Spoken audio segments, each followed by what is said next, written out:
Hello everyone and welcome back to a brand new video and welcome back to round 3 of our F124 Salvaging Sauber career mode. Yes, we're back this weekend here for the Australian Grand Prix at Albert Park. Of course, if you missed out on the video that went live a few days ago from Jeddah, I would highly recommend going back and check it out. It was quite a dramatic race actually from the Saudi Arabian Grand Prix, and I feel like although Bahrain was kind of a bit of more of a tester video for this series, Jeddah, I think, was where a lot more of you kind of understood the idea of what this series is gonna be about. Of course, Cockpit Cam is a very, very different experience to anything else, especially a track like the Jeddah Corniche as well. Makes driving, in Cockpit very, very scary. Of course, if you're new, please do make sure you get yourself subscribed to the channel as well. At the time of recording, we are getting mighty close to 6,000 subscribers, so it'd be greatly appreciated if you could help us get one step closer.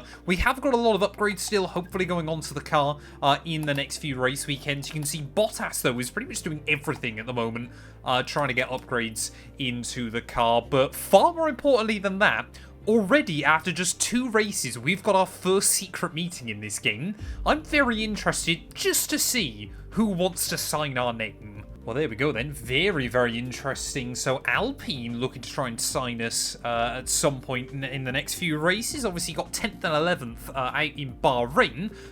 This is a salvaging Sauber career mode though, so I won't be going to Alpine anytime soon. But you know what? We'll lead them on. We'll let them believe that they might be able to sign us in the future. Anyway, let's head out then into qualifying here from Albert Park. Hello everyone, it is time for qualifying at one of our very favourite stops on the calendar. It's Albert Park and we're about to take the cars right up to the end. Well, qualifying has probably been the weakest part of our game so far this season, so fingers crossed this weekend we can try and get ourselves off the back row of the grid. Well, for the first time this campaign, running a little bit wide immediately through turn 1. It's not going to do us any favours in that quest. But yeah, obviously we came from the back of the field last weekend to score our first point of the year. Not necessarily expecting Albert Park to serve our second points. But obviously this was actually the venue where in our My Team career mode we took our very first win. Admittedly, we were very lucky that weekend to denied Oscar Piastri what would have been quite a fairy tale home Grand Prix as well there. But yeah, I'm expecting this circuit again just to be a little bit tough on our car. Obviously, you know, the likes of Williams are going to be very, very strong around a venue like this, and they are still, in terms of performance, the team we are closest to overall inside this game. They'll always get a good run against the AI down through the fast chicane there. They just do not take enough exit curb to really try and maximise the run off of the corner. But as we wind our way then, these final few turns really, really tricky in this Sauber, just not quite sure where the limit is. It doesn't give you enough feel, I feel, is this car's big problem at the moment. But as we get the power down then out of the final turn, where are we going to end up on the grid? I think again we've just been pipped and we're in last place again. Well, there we go, McLaren with a dream start to the weekend here, and Oscar Piastri pole position, ready for his home Grand Prix ahead of Lando Norris there. Max Verstappen will line up third ahead of Charles Leclerc. Bottas with a very good effort to end up in P14. 5,000ths of a second, though, we lost out to Logan Sargent on the run towards the flag. But honestly, to be less than about 2 tenths away from Valtteri, pretty much everybody from Lance Stroll down is very, very close together. Welcome to Albert Park for the Australian Grand Prix. For many years, it was the season opener, but in recent times, it fell victim to the pandemic reshuffling. I'm happy to say it is now back at the heart of the F1 calendar. We first raced here in Albert Park back in 1996. It's 3.2 miles, 14 turns now instead of the original 16, part of a larger redevelopment to encourage overtaking. The drivers enjoyed it in 2022. It retains the landmarks, the bumps, the challenge, but there's more opportunity to attack with those 5 corners to the left and the 9 to the right. It's time to see how our drivers are stacking up after yesterday's exciting qualifying session. Oscar Piastri lines up on pole position, edging out Lando Norris, who'll start from P2. Looking at the rest of today's grid, we have Verstappen, Leclerc, Fernando Alonso, Hamilton, Sainz, Russell, Perez, Stroll, Ocon, Gasly, Bottas, Magnussen, Albon, Ricciardo, Hulkenberg, Sargent, Mr. Monaco, and Yuki Tsunoda. That's it then. It's time to go racing as we head down trackside for today's race. Well, we proved last weekend we can fight from the back of the field. Why not try and prove it again this weekend as well? 20 laps ahead of us here from Albert Park, and I'm hoping we can just keep it clean and tidy early on and see if we can pick up some spots. Like I said, you know, this race, especially in Season 1, is very much a battle of the slipstream. I think the problem I've been struggling with is qualifying, is I'm actually using too much battery too early on in the lap, and then not really having much left, and that's why we're vulnerable towards the checkered flag. But ready on the grid then with those 5 red lights. A mighty long hole, but it is going to be lights out, and away we go there. Logan Sargent alongside me, not getting off to a particularly good launch. I believe it was Yuki Tsunoda, might be Daniel Ricciardo, who took some grid penalties, ready for turn 1. But we will just try and navigate our way through that first corner clean and tidy there. It looks like Bottas trying to make some progress up in front. But yeah, I think if we can just stay out of trouble on this opening lap, there's a lot of big braking zones here. You know, we've seen in years gone by the amount of chaos that could be had down at turn 1. Obviously, with Australia being the season opener this year as well, we might see a return to that at that first corner there, as picking up just a little bit of front wing damage off the start.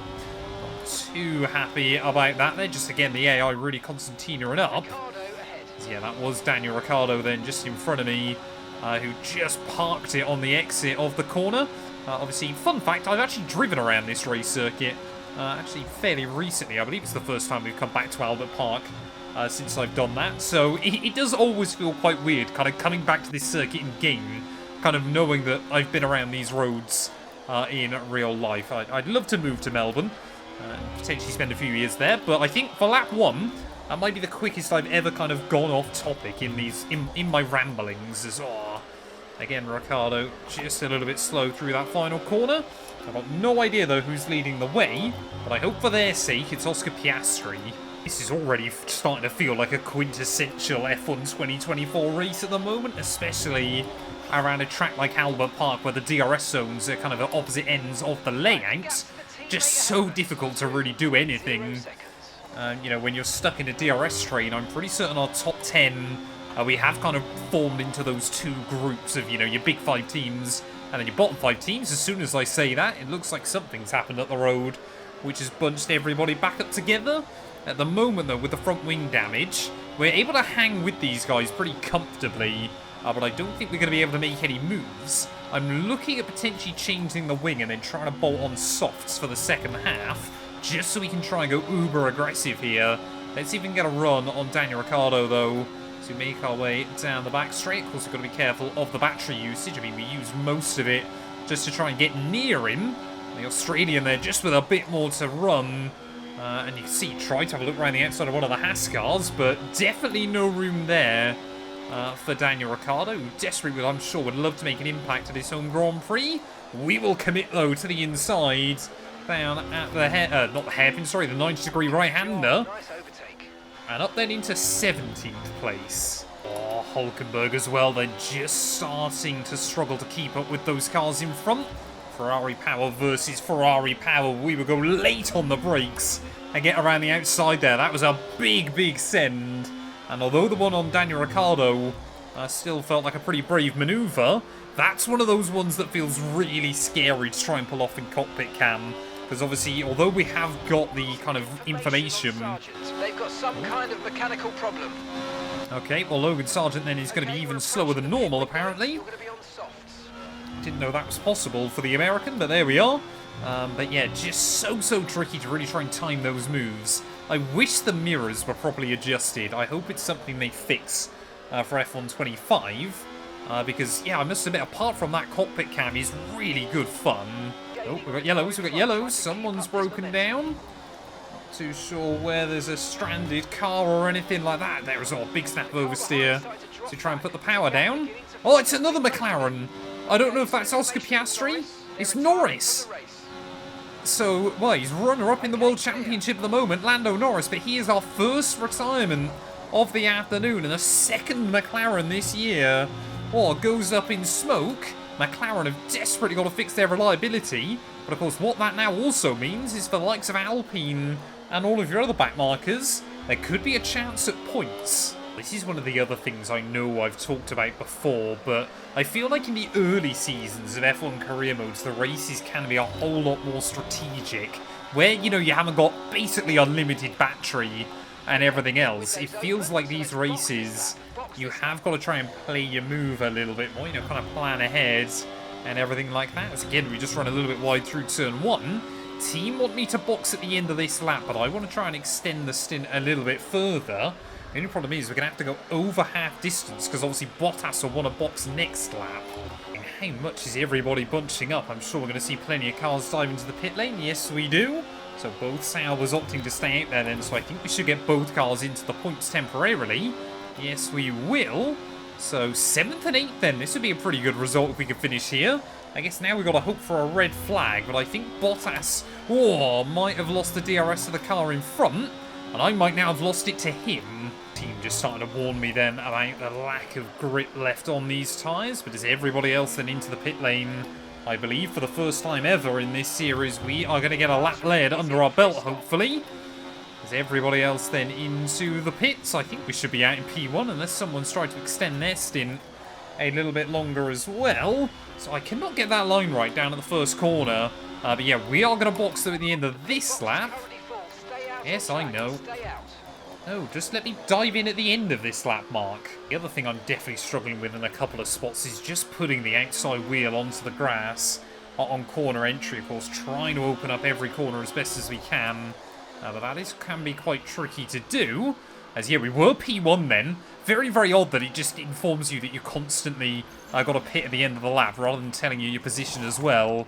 But with a new wing going on and a fresh set of soft compound tyres, we will hopefully be one of the quickest cars to the end of the afternoon. Oh, team, come on, we've got to be better than that. That's a Sauber pit stop from 2024, if ever I've seen one. Good job on hitting that target, mate. All right, we'll be doing one more stop today. One stop left in this strategy. Well, we're certainly not going to be boxing once more in this Grand Prix, but what is the gap to the car in front?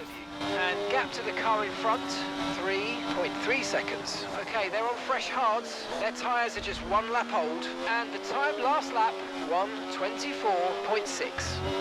Well, we have got our work cut out then into the second half of the afternoon. But yeah, like I said, we should be one of the fastest cars on track. Well, we are closing back in then on that small gaggle of cars up in front. Oh, someone's made a mistake. That rain shouldn't affect us by the end of the afternoon. But definitely getting a little bit more atmospheric then around this Albert Park circuit. What on earth is Mark talking about? We are definitely not boxing again before the end of the race. But yeah, that must have been a Haas car then that made a little bit of an error down at turn 1. Let's see who it was. Okay, keep an eye on Seems that about right. ahead, please. 3.9 seconds. Okay, they're on fresh hards. Their tyres are 5 hello. laps old. Your last lap time, 1:20.8. 1.2 seconds advantage per lap. Keep going. Well, Mark's definitely giving us a lot of information at the moment, but some of it not as useful as others. Yeah, that gap to Magnussen definitely much less than 3 seconds. But yeah, can we try and get to him and then try and start slingshotting the AI? I was originally going to say how nice it is to get so much key information on the steering wheel, get all of your tyre temperatures and a delta just on the dash. So that's all really, really useful information that, like I said, if they fix the mirrors, I could use cockpit cams so much more on these games. Oh, there is lots of battles going on just in front of me, though. I believe this is Ricciardo versus both of the Hasses then, as Kevin Magnussen tried to have a look to the inside there, down at the end of the short chute. Not quite able to make it happen that time round, though, so we now are hopefully going to be able to start trying to make some moves, but we've kind of taken most of the advantage out of this soft compound tyre just to close in on everybody else. I think we were kind of damned if we did, damned if we didn't. But yeah, just see that we've still definitely got a bit more grip over Kevin in front. And again, that Haas very, very efficient in a straight line. Could we look for a bit of a late lunge to the inside?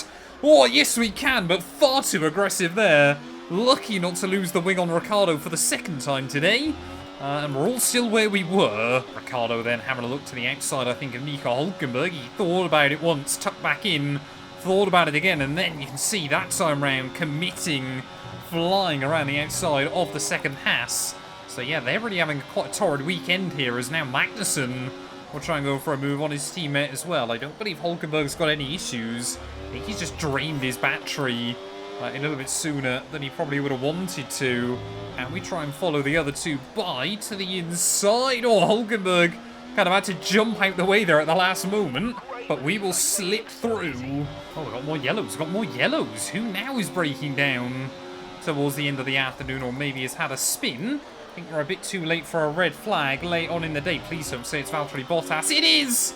No, Bottas! Our second mechanical failure for the team of the year. That is heartbreaking for Valtteri, as he was looking like he was going to be on for quite a decent result. I think that promotes us back into P16. But again, just like McLaren, we need to fix our reliability. Oh, those two VCARB cars now fighting with each other down the end of the back straight. And I think that's Ricciardo again then, making yet another move with just over a lap to go of this Grand Prix. This allows Magnussen and I just to close in a little bit more, and clearly still Nico Hulkenberg is not too far behind us, but plenty can still go down on the last lap of this Grand Prix. We are desperately just trying to hang on to the soft compound of rubber that we've got underneath us, because it certainly is not providing the grip it once was. Slip sliding our way at that final corner, but luckily we have saved up a lot of battery in the last couple of laps just to try and do something towards the end of this one. Through turn one, probably the first time all day I feel like I've actually got the line right through there. Certainly won't be looking for a move down at turn 3. We learned from our mistake a little bit earlier on. And I mean, it was on Kevin Magnussen in our defence, so it was kind of a Kevin Magnussen-esque attempt, if you will, there. But how is that relevant now, Mark? Come on, we're on the last lap of the Grand Prix. I've got no idea who's leading this one back up at the front of the order, but now we need to try and go for it against the Haas car here. Has he got enough battery himself to really try and plan an attack against those two V-carbs? I don't think we're going to get close enough this time, as there we go, V-carbs side by side yet again as we make our way down in towards the chicane there. Can we try and time this to get a run on the exit of the corner? We're certainly going to try and do something as Kevin Magnussen goes to the inside of the V-carb. We're going to go to the outside and then down the middle. Oh, Magnussen turns in. A little bit of contact there. We definitely would have got it slowed down had he not turned in on me. I think we're up to P14 then, but a cheeky double overtake late on in the day here at Albert Park. We won't get to the other V-car by the end, but from the back of the field with front wing damage and a slow stop, we still recover, I think, to P14. He has left the field behind. It is victory for Max Verstappen.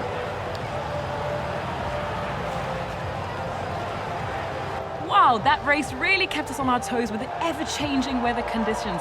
It is so unpredictable when you're in the car, with visibility being limited to know exactly what's going on. So the driver really made some great calls in this situation. Red Bull put up an outstanding fight for the front position today, and it's great to see it paid off for them. They do so much for the sport that you can't help but be delighted by today's race win.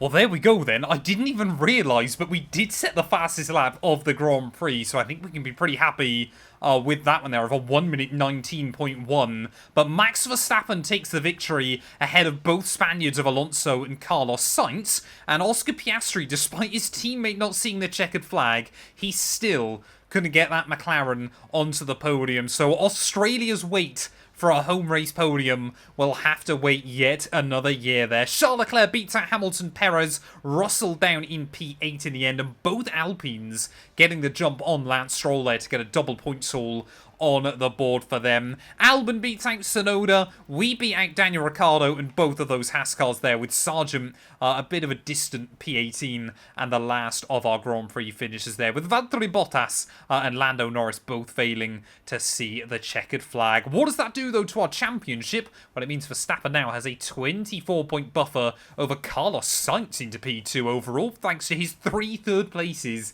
in a row. Norris still in third, ahead of Alonso and Leclerc, now tied on 28 points a pop. Oscar Piastri 23, they're still ahead of Russell, Perez and Lewis Hamilton, as now Gasly up into 10th place overall, ahead of Lance Stroll and Ocon as well as myself there. So Ocon, yeah, getting his first points on to the World Championship board as well. Constructors-wise, Red Bull still with a 16-point buffer ahead now of Ferrari. McLaren still ahead of Mercedes, with Aston Martin a long, long way clear of Alpine and ourselves there. Will we see Williams, V-Carb and Haas score this season? Boy, I do hope so. Thank you all so much for watching this video, though. If you have enjoyed, please do make sure to leave a like, get yourself subscribed, and we'll be back next week when Formula 1 returns ready for the Emilia-Romagna Grand Prix.